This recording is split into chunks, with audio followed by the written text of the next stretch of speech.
This is the 10-Minute Teacher Podcast with your host, Vicki Davis. Today's sponsor is the Modern Classrooms Project. If you're ready to take a free course on how to center students in your classroom with modern pedagogy, join Modern Classrooms at coolcatteacher.com/modern now.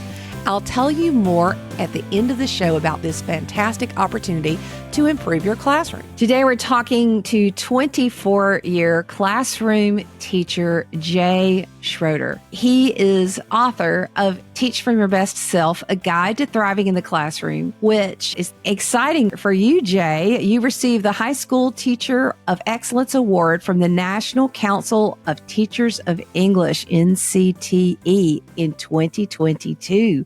Congratulations. Thank you. I appreciate it, Vicki. Thanks for having me on the show. So obviously you've got the credentials that you're just an amazing classroom teacher, but you're not really writing about teaching. You're talking about thriving in the classroom. Help me understand. It's a big lift, especially right now, isn't it?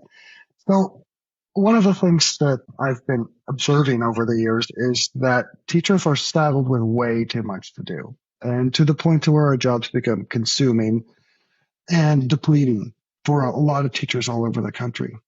And so as I tried to find my way to successfully manage my own career as an educator, I had to learn a lot. And I learned some new ways of doing this. And some of these come from my martial arts training, and some of them come from a very wise mentor of mine. Some of them actually come from having been so sick. I had chronic fatigue syndrome. And so I had to really figure out a way to conserve my energy and to lower my stress levels, or the job would just flatten me. And one of the things that I talk to the teachers that I work with, that as well as is in this book, is this idea of ROI, return on investment. We have, as educators, we have a limited amount, just like all human beings, of time, energy, and attention. And we have to get a lot more strategic about how we use that, because the net result, what we want is maximum learning gains. What I'm about here is high impact, low effort teaching.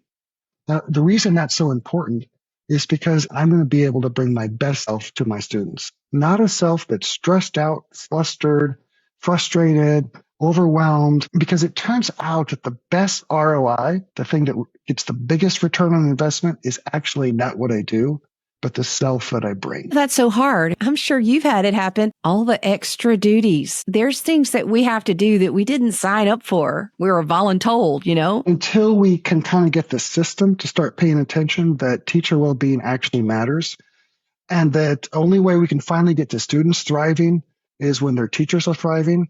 Until we get to that place, we kind of have to close our doors and do our own thing, figure out how we can prioritize the self that we bring, because ultimately that's what's going to allow us to thrive and have a long, fulfilling career. I've seen a lot of teachers put everything they've got, heart and soul, for 2-3 years into their kids, and then they end up leaving the profession. You think about that.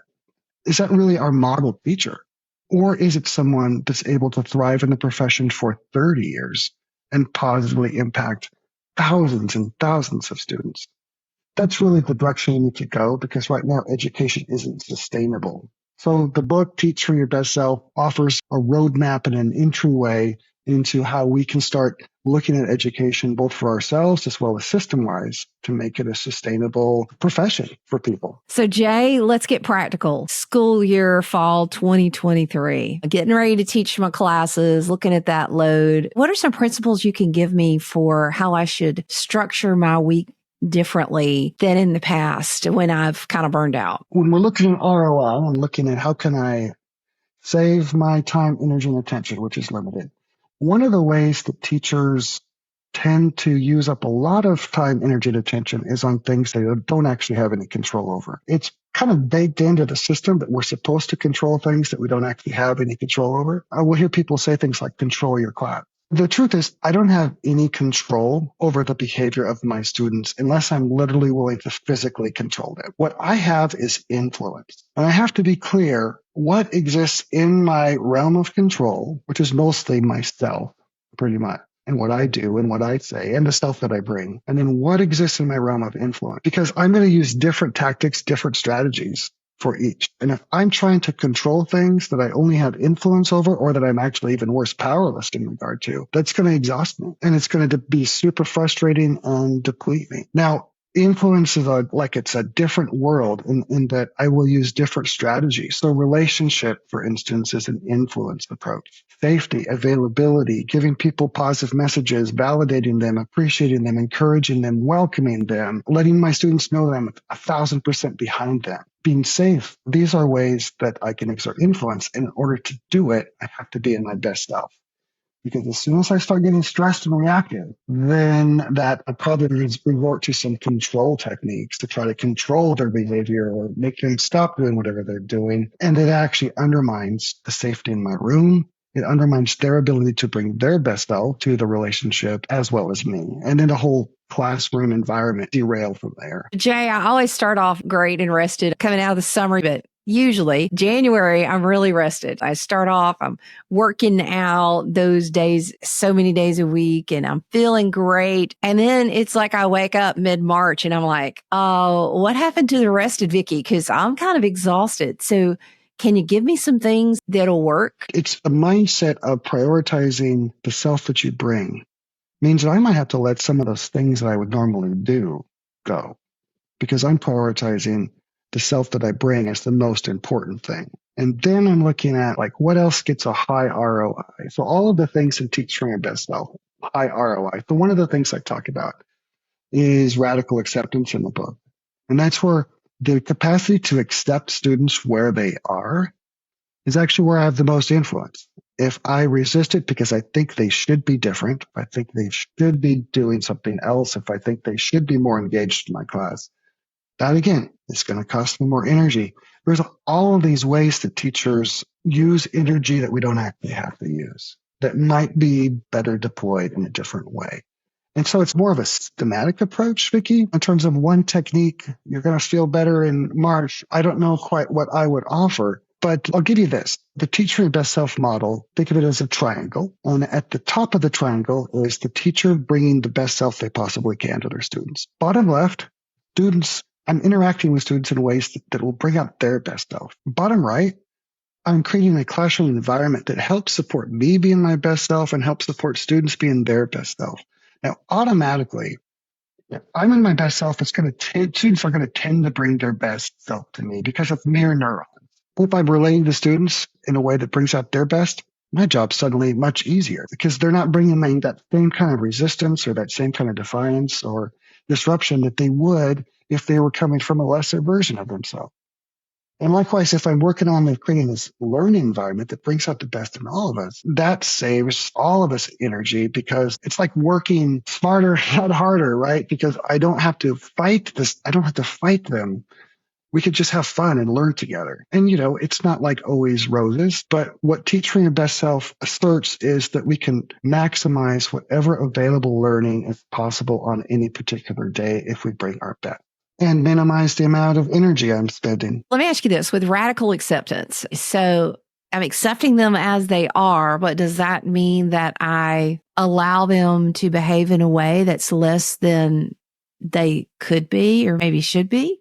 Really good question. No, because I can accept something as it is, but that doesn't mean I'm not going to take a stand that it's going to need to change. Where I discovered this, Vicky, is I was teaching a class, early brand new teacher, and I had in my imagination everything that I thought my students should be. They should be engaged. They should be stimulated by these discussion questions I'm provoking. They should do their homework. And I had this idea in my head that were like that. And I was judging the students I actually had because they weren't matching up to my ideas. Now, in my mind, I just said, I'm holding high standards. But no, what I was really doing was judging my students for being how they were. I didn't have leverage to help them grow from there. All I had was kind of a cudgel that they resisted that would actually wreck the relationship or diminish the relationship we could have otherwise had. Learning alliances between teachers and students come from the bedrock of acceptance.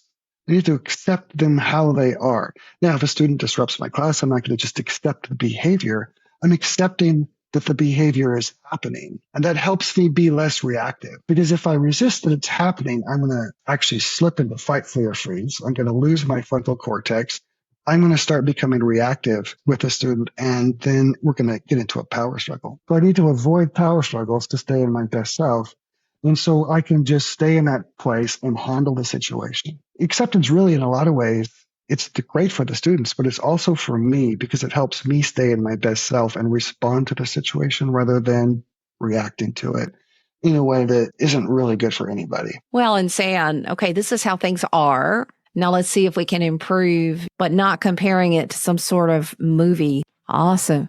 So Jay Schroder, Teach from Your Best Self, a guide to thriving in the classroom. Thanks, Jay. Modern Classrooms Project will help you bring engaging, exciting teaching to your classroom with their free online course and community. Go to coolcatteacher.com/modern right now to sign up for the Modern Classrooms Essential Course for free, where you will learn about the strategies, research, and resources that can drive student-centered, self-directed learning in your classroom. They can show you how to use technology to unlock deeper student relationships with your students. So many people ask me how to respond to artificial intelligence, and my response is always that we need to shift our pedagogical practices into the classroom to the time-tested, research-based best practices. That is what you get with Modern Classrooms. So go to coolcatteacher.com/modern today and sign up. You'll be glad you did. You've been listening to the 10-Minute Teacher Podcast. If you want more content from Vicki Davis, you can find her on Facebook, x.com, TikTok, Threads, Instagram, Blue Sky, and YouTube at Cool Cat Teacher. Thank you for listening.